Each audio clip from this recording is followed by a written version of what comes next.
Hello, today I would like to talk to you about living wills and advance directives. So living wills and advance directives are documents that allow you to specify in advance what type of interventions you would like to have done to you if you were to become sick. So the first thing you need to know is that a living will or advance directives are essentially the same thing. But most importantly, what a living will or an advance directive does is not only specify what you would like done if you were to become ill, but it also defines who the power of attorney for health care. This is not a document about money. It's only about your health. It defines who that person is going to be. And it's really, really important to pick the right person. I've seen many instances of people picking individuals who don't necessarily have the same feeling that they do, and the person ends up getting something done to them that they wouldn't have chosen if they could have spoken for themselves. So how do you get this done? Well, the best way to do it is to fill out an official document, and there are many different versions of it. There's one that I like that's available for use everywhere, but it's valid in 42 states. It's called the 5 Wishes document. And you can buy it for $5 from the producer of this. And they're called agingwithdignity.org. I don't have any financial relationship with them. I've just used this myself personally. And it specifies the big things that are necessary to make known to the people who are important to you. So, for example, the person I want to make decisions for me when I can't. This is huge, super huge. You want to pick someone who is going to follow your instructions. So I'm going to give you some advice. Do not pick someone who, for example, is really emotionally connected to the point that they're not going to be able to tell the doctors, okay, pull the plug on this guy, it's not working. So, for example, don't pick your parents. Even if you're not married and you don't have any children, don't pick your parents. Find somebody else. Parents cannot let a child die peacefully. It's just not right. It's a perversion of nature, and they won't let it happen. So no parents. I strongly encourage you to forget that. Pick a good friend or a sibling if you have one. And also don't pick anyone who has a financial interest in you. If they're going to make more money if you stay alive, they might keep you alive longer than you want. If they're going to get a will that is going to give them money, then maybe they want you dead. So don't pick that person. Pretty obvious stuff, but when you think about it, people make these mistakes all the time. They always say, oh, I know what my children want, or I know what my parents will know what I want. It has to be spelled out.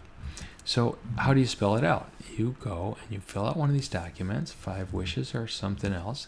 If you can't find this particular version or it's not valid in your state, then check out your state medical board. The state medical boards often have forms that are valid in your state.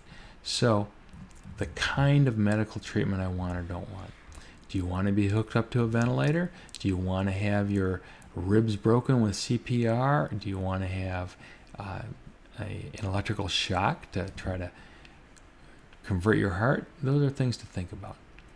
This is an important one too. How comfortable can I be if I'm sick?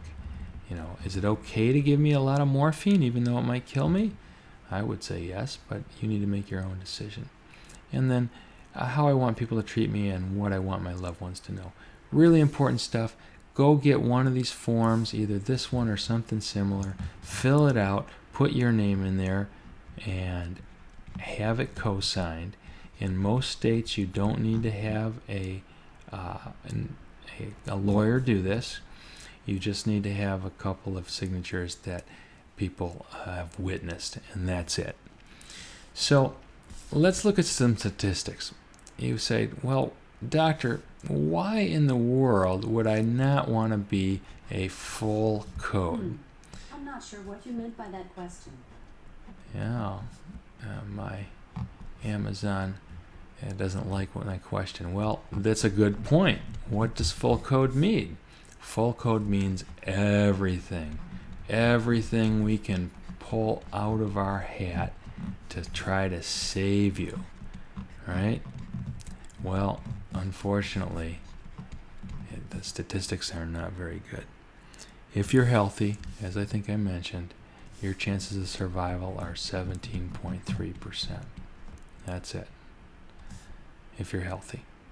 If you're sick, if you have COPD, for example, or chronic heart failure, or cirrhosis, or cancer, numbers go way down, probably around 11.3%. And this is just getting out of the hospital. Let's consider what happens if you get out of the hospital. Let's say you're lucky. You're a sick person and you survived a code blue. You're one of the 11.3% who survived. Well, if you have COPD, you're likely to live about 5 months. And you probably are not going to go straight home. You're probably going to go to a nursing home. You're not going to be feeling well. It gets worse for other diseases. One of the things that really surprises me, I take care of a lot of cancer patients, and they have cancer doctors. Only 3.5 months are they likely to live if they're one of the lucky 11.3% that survived in the first place. So here you have 88.7% of cancer patients die during a code blue or shortly thereafter. They don't get discharged from the hospital. They die in the hospital. And of those that live, of those paltry 11.3% that live, they only live 3.5 months. So it's something worth considering. You have to consider your two choices. You can be a full code, and that means intubation, tube down your throat to help you breathe. So you'll be on a mechanical ventilator, sort of the definition of life support. You could get shocked with electricity. That's what they do.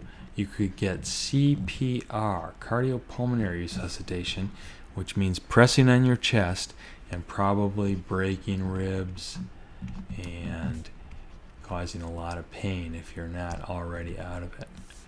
So, what's the other option? The other option is a term called DNR. DNR, it means do not resuscitate.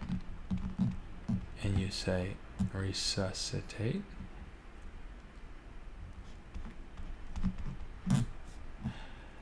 Why would you do that? Well, because A, it doesn't work, so we just talked about, and B, you don't want to be tortured.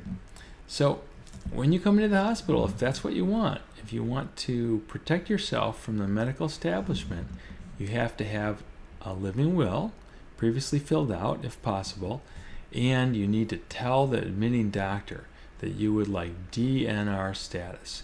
It usually doesn't take much more than an order from the physician, but without that order, you're going to get this full code: intubation, shock, and CPR. You're going to get it all.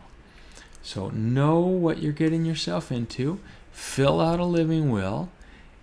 Pick a good person to be your power of attorney for health care. And if you choose the DNR status, let the doctors know when you get into the hospital that that's what you've chosen, because otherwise you default to this, and all of these other things can happen even if you don't want them. Thanks for listening to my lecture.